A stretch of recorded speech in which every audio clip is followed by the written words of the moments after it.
Good morning YouTube, here in the workshop surrounded by Mustangs, and just want to give you a bit of a look at what the DynoJet software is doing on the twin turbo 109. So we've got our wideband O2 sensors near the exhaust bank, and what it does is while I'm riding it records data that's coming out of them and puts it in these tables here, trim tables.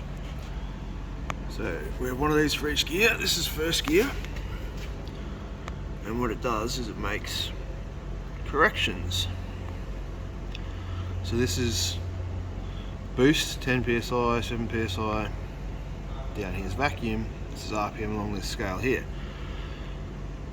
Now this right here is a pretty good example of why you can't just use the auto tune to tune a car or bike, basically, because you get stuff like this: -5, +5, -5, +5, or +5, -5 in accompanying cells. Now there's no good reason for that.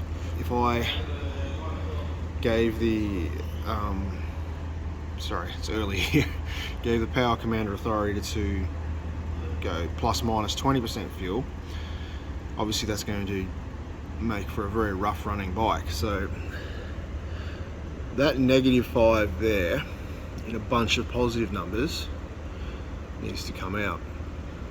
That should be a +5. So what the ECU has done is it's added a bunch of fuel here, and then it's overshot and it's trying to pull a bunch out to compensate for it.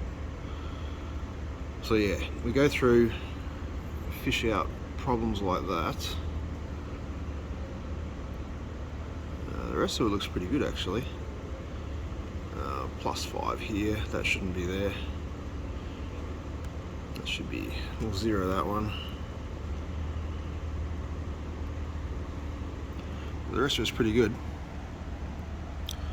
So we can go through and accept those trims and write it to the file that's in the power commander, and that will make changes in the base map, which works really nicely. Anyway, there's one of those for each gear, and it's based on our target air fuel ratios. There's one of these for each gear as well, and yeah, the power commander goes through and learns that while you ride, which is pretty cool.